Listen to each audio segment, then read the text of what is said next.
ఇప్పుడు మీరు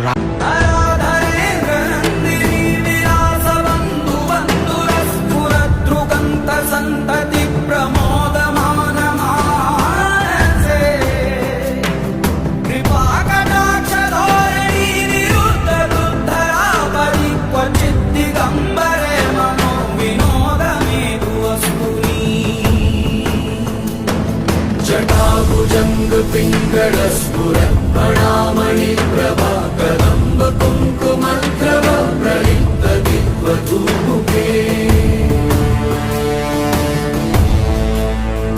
వందల అరుదైన ఔషధ గుణాలు కలిగిన మొక్కలను ఈ నీరు త్రాకుతూ భూమి అంతర్భాగంగా ప్రవహిస్తూ ఈ కోనేటిలోకి చేరుతుంది. మరియు ఈ ఆలయంలోని శిల్పకళ